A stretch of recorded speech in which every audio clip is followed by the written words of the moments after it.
I'm continuing my study with texture, and rocks is definitely something to consider. This is cold pressed paper. I'm working in a journal, and so I'm going to quickly sketch the major rocks that are in this. To use some new brushes that I just got. This is a set of 4 brushes. They're water brushes by Jen Crafts, and what's different about them is the water doesn't flow freely through there. If you don't press this button, then you'll have a dry brush on the end. And with gouache, the fact that when you paint with gouache, it's moist from yesterday. But I'm going to go over here and pick up some of earlier paint, and I'm going to lay in the color of this rock. There's some moisture coming through, so it's transferring to the paper, and it's giving me a little more moisture than I thought it would, but that's okay. What I like about this brush, it's also flat. I'm going to go back where that was dark so that I can remind myself that this part of the rock is darker. I'll make that a little smaller, cut in around it.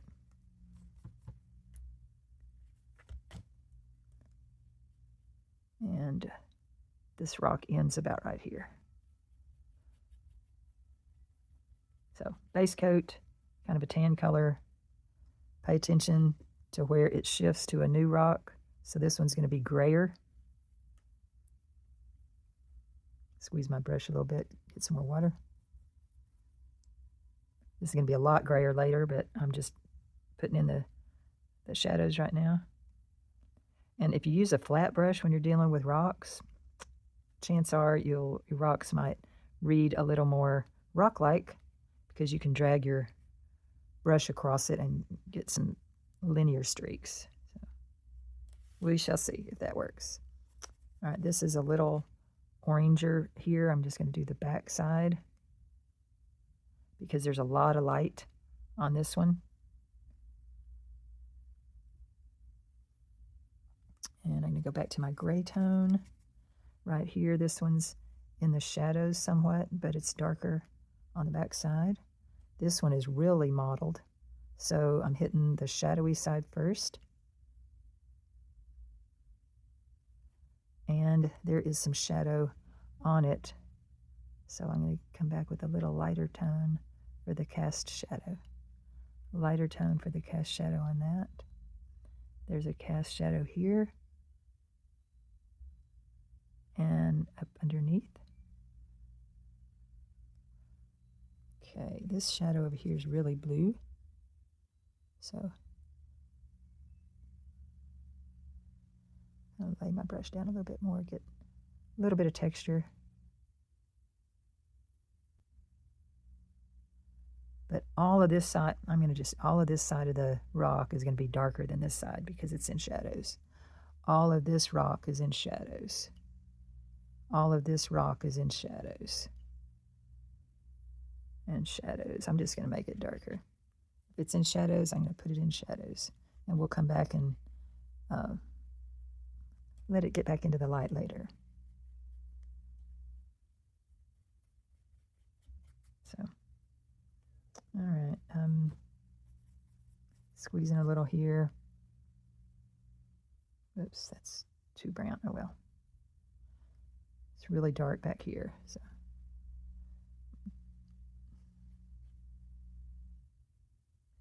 Sometimes I get carried away and forget to look at my reference. Yeah, that never happens to you, does it? Okay, I think right now what would have been easier if I did one rock at a time. That would have been better. So we're gonna take that information that I just had in my brain. One rock at a time would be good. This had some brown tones on it. Also, some very burnt sienna tones. So I'm just going to come back under here, even though this is in the shadows, it's really warm. So make it dark. We'll come back and add more blues on top of that to push it back into the dark. And this has some dark tones on it as well. This is really confusing. Sorry. All right. I want some underlying gray tones on this rock. I'm going to do this kind of drag very lightly.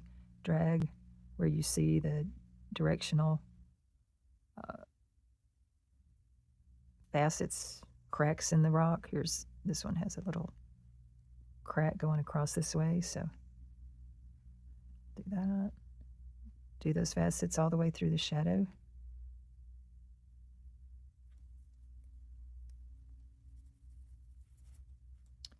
And come back. No, that's not dark enough. Get a dark blue, mix it with that burnt sienna. That's better. Okay, I'm finding I'm getting a little too much water with this brush, so I'm going to switch to a different one. We'll come back to learn that brush first. That's first painting I've really tried to paint with it. So layering, it's so important to know when you're layering how dry your brush is or how wet it is. Makes such a difference. And when you can't control, specifically confidently control the amount of water, then it's going to be frustrating. So I'm taking my burnt sienna, my ultramarine blue. It makes a really good dark, and I'm scumbling sort of the underneath side of this rock that's in shade. I like the dry brush effect. See, none of this, all of that is too light to be in the shadows. So I'm just going to darken this all together, especially back into here.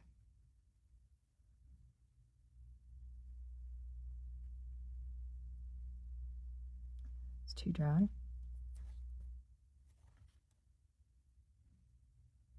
See, I want it to flow at times. That's too brown. I want it bluer.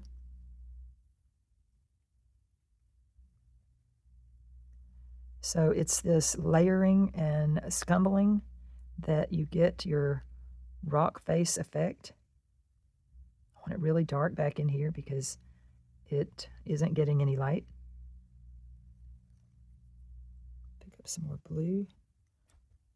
I'm going to push that really dark in through here. It looks very black. That's okay. The rock right here also has some mottled dark on it, so while I have my brush cooperating with me and giving me some textures that I like, I'm going to go ahead and lay that in.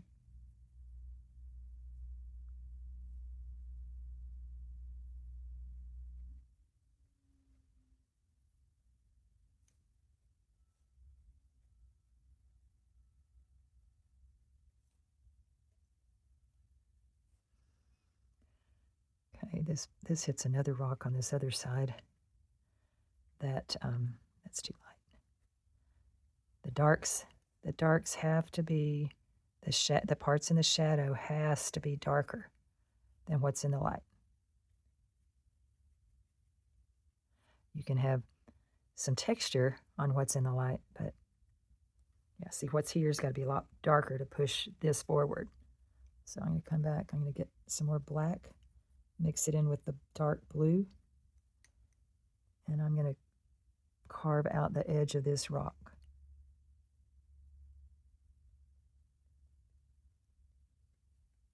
And it's going to go on a rock right beside it that's actually more blue toned. It's very blue, actually.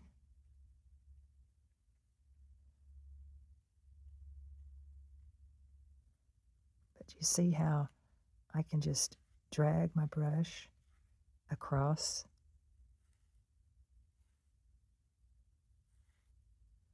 and get some wonderful textures. Let me get that blue. It's really an unrealistic blue, but I'm going to get it more gray blue than what it shows in the picture. All right, we're going to do that blue down in here.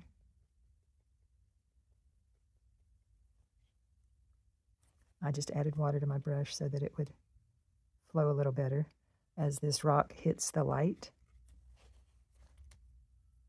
You're going to see a little lighter. Then you look at the edge. The edge of rocks it's a shift of color. So it's darker at the top, so I'm just going to lay in darker at the top. I don't want an outline. That's the thing about rocks, is you want the shift from one rock to the other be because of a shift of value, not an outline. Okay, so I'm all right with that rock right here, but that part right there is too light, so I'm going to blur that out. I'm not seeing a difference between this rock and this rock. There's two rocks there, so I'm going to get a little bit of that bluish gray, and I'm going to push back this part right here and drag it up. This is all in shadows, so I don't need any white in there. There is a little lighter tone out here that's hitting some light, but I'm not going to worry about that right now. I'm going to focus on this one. Okay, my shadows do lay on the blue side, so I'm going to get a little bit more of this bluer tone. Drag it through this side. Turn my brush so all the texture won't be the same. I want the hard edge to be where the light and the shadows meet. That's what creates the hard edge on the rock. So I'm looking at this hard edge here, and I'm going to have to get rid of that line right there.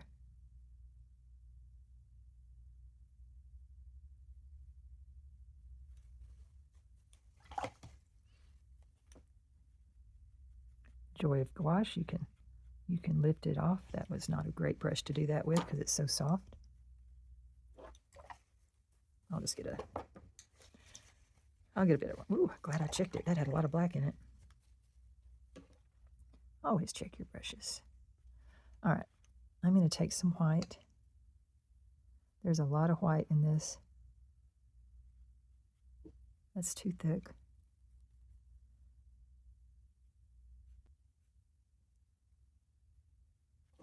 Yeah, sometimes I like it a little thick. The thickest part should be the last thing you apply.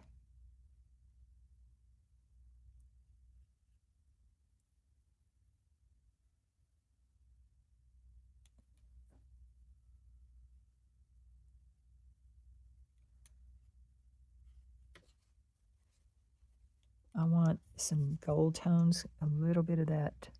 Doesn't even look like this is all one rock.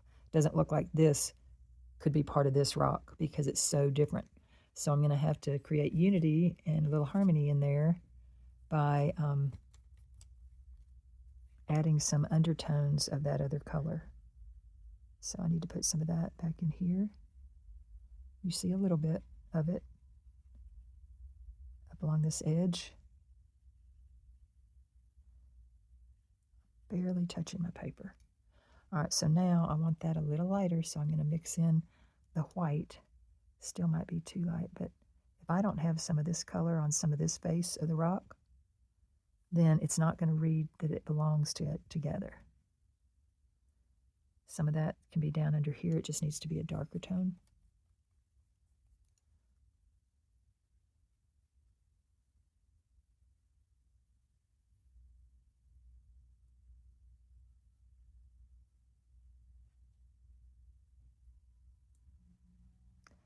Rocks do reflect light from underneath. So in this picture, there's light being reflected up underneath this, so look for that.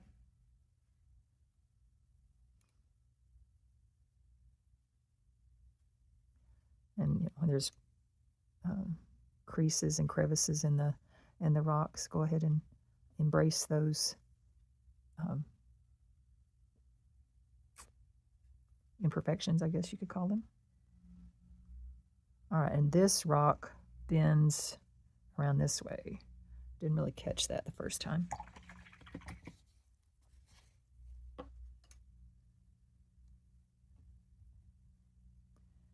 I'm going to push it back with the black first. I'm going to create my background shadow darker. This is the edge of the rock. And you see the edge of this rock runs into the edge. See, I have this rock way too long of this rock.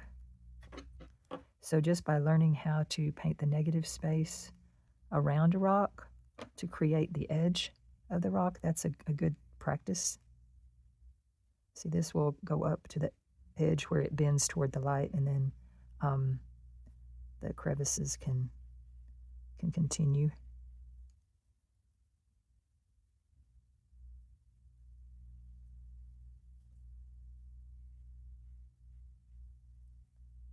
Still isn't dark enough back here, but I just wanted to paint around that so you could sort of see how painting the negative space and then the shadows coming up from the dark, and that's how it creates the edge of the rock down below.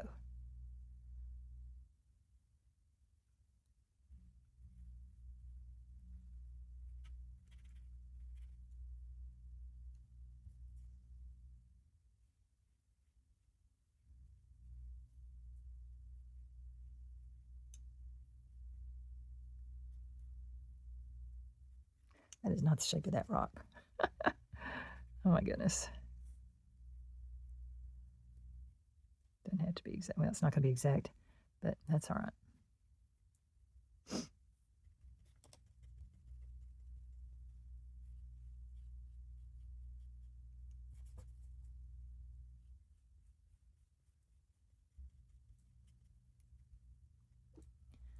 I mean, if you can, actually, if you can paint around to create the negative space that creates the form of the rock, that might be the best way to start looking at rocks is the negative space around them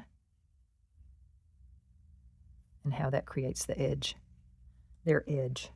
See, this back here is all dark. Painting rocks and explaining how to paint rocks, two different things. When it gets away from the solid part of the shadow, drag it and try to help it kind of embrace. If you could touch that rock, what would it feel like? And I'm laying my brush very, very flat. I know this is going to be dark. See, what's wrong with that? It's too dry. And tip my brush on the side and at least get around it real solid. So that rock will show up a little bit more. I can drag underneath it, drag out from it. That went up a little too high, but that's okay. Create the edge of that rock. There's some shadows over here coming up, and then it's kind of a mottled look. Neither of these are smooth, so this is the joy of a dry brush and cold press paper. Could not do this way on hot press because hot press is cool. Ha, hello, where's my brain? Hot press is flat. Think of a hot iron. If you had a hot iron and you ironed something, it would now be flat, not wrinkled. So I'm embracing the roughness of the paper, and where I see gray tones, I'm just going to drag my brush over it. I'm liking the feel I'm getting here. I need some more color over here. And just when your brush is working for you, just see, well, where can I use this tone? Okay, so all of this is in shadow, so I'm just going to leave that in shadow. Some of this is in shadow. That is a shadow, so maybe a little bluer tones over here. Some of which can be scumbled in, but got to be careful. Look what I just did. I got it too dark. It's in the light. It's in the light. Keep your lights and your darks separate. So I'm re-wetting this. Lift it off. Leave that alone for a bit and let it dry. Come back over here and re-wet this. Need to make it darker, I think, and a little rougher. But while I'm working on the darks. A little more dark blue-black. I'm going to come up under here. I'm looking at the shape of that dark. That was it right here.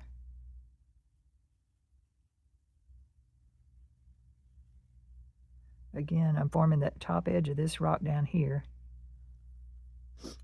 And I don't know what happens to it because it goes off my page, so I'm just going to let that kind of drag off. There's dark up above it. So I'm just going to flip my brush. Oh, there's another rock right in here.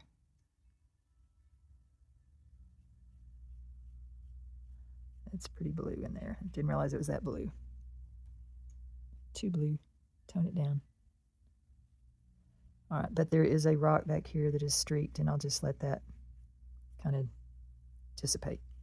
I'll just make up one. I could look at the other reference photo, and I'll just let that be another rock. Picking up a little bit of the dark burnt sienna color. Really need more of a base tone, so I'm going to fill that in first. That with a little orange. It's a little warmer than what I had before. Okay, I'm liking that, so I'm going to add some of that color over here and make some of those shadows a little warmer. Gouache is very opaque, so there's sometimes when I wanted to do a wash over things and it just kind of obliterated what I'd already done. So I'm barely touching, just kind of laying in some color there. There's some blue-gray behind that, so I'm going to go ahead and create that back edge.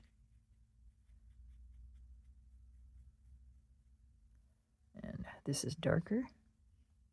If I want to push things darker, sometimes I can just come in with the pure black over that, but sometimes it dries lighter than I want it to.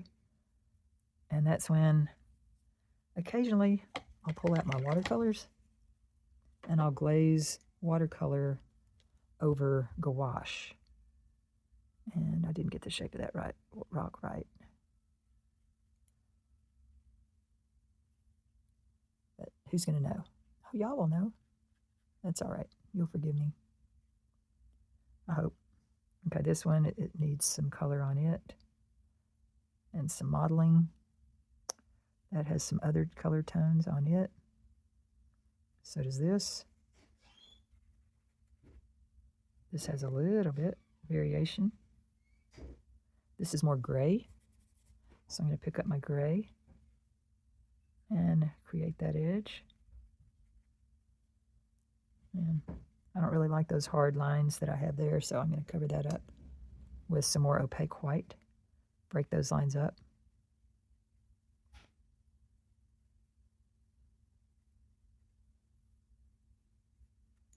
Okay, now I'm going to get some thicker white paint and drag over this to create thicker texture. I kind of like the roughness that it leaves. Oh, I never did paint that one. Oop, go back there. So while I have light on my brush, I'm looking for what things need to be a little lighter. The thickness has already been mostly used. I had a little there. I'm going to push down harder. I can feel it. Okay, over here, this is in the light, so I can add some light on here. Press down harder so it transfers. Need a little color under here first. Okay, that's better. And then as it turns the edge of the rock, the gray can follow it. Okay, I need some more texture in here, but I don't want the light that I have in my brush right now. So, and I don't, it looks like knees. I don't like that at all. Okay, I'm gonna straight black. Oop. Mix it in on my palette better first.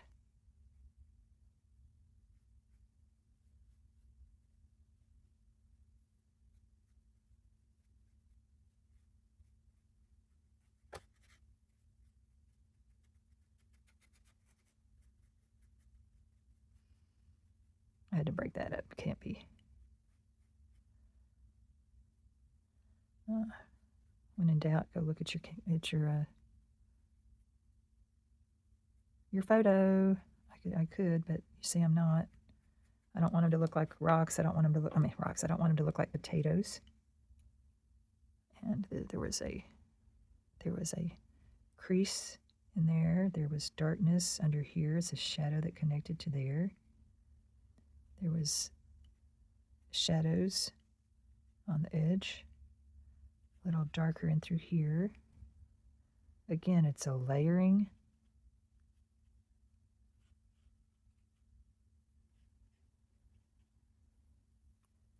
That is way too blue.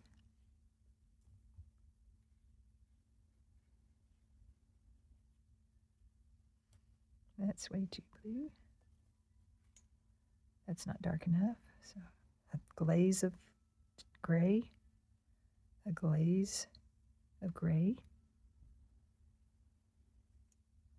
I'm going to do that too here.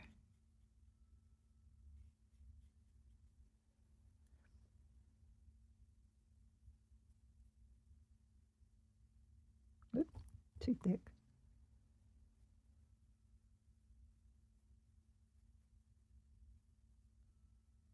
Okay, I'm going to see if I can get some of those crevices in that rock.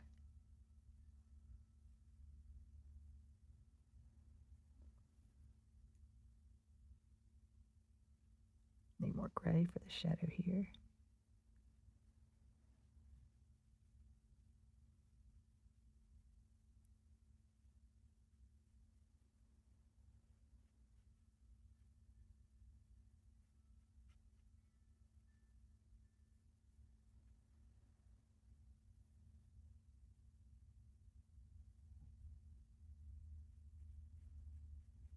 Okay.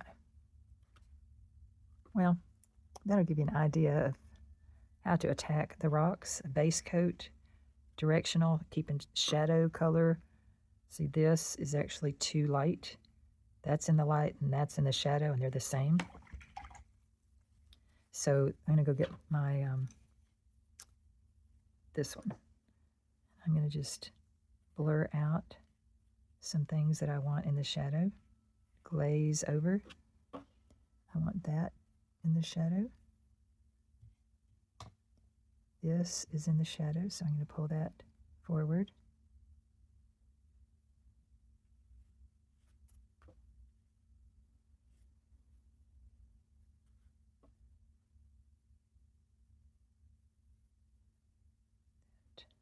Right there is in the shadow.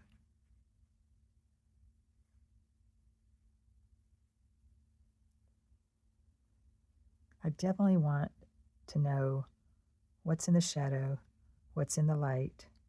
Shadow can be cast on it, but I don't want there to be a confusion of light versus dark. Okay, I added a little too much dark there.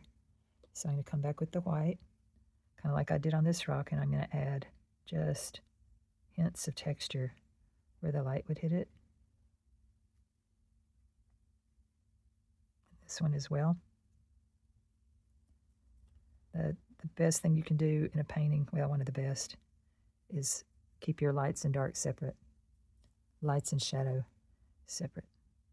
Okay, now it's a little watery, so got to be careful. Barely touch. All right. There's you a complicated rock study. So I bet you didn't want one quite that complicated. So next time, maybe we'll start with just the outline of rocks, and you paint the shadows around them. This one's more in the light, so I'm gonna add a little bit of light right here.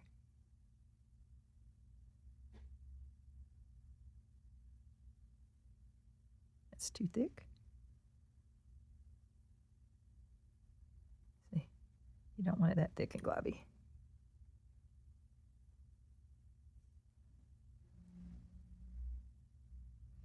Okay. step back for just a second and see the glare. That's a really hard edge there. I'm going to drag that over just a tad. All right.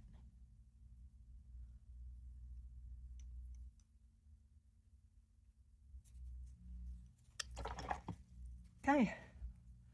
Let me know if you hated that one. This would not have been the beginning of painting rocks. I will do one with a single rock next time to make it a little more easier. But when you can separate the lights from the shadows, that is so huge in our understanding how to transfer two-dimensional into what looks like somewhat three-dimensional. So hope you enjoyed it, and thanks for staying with me.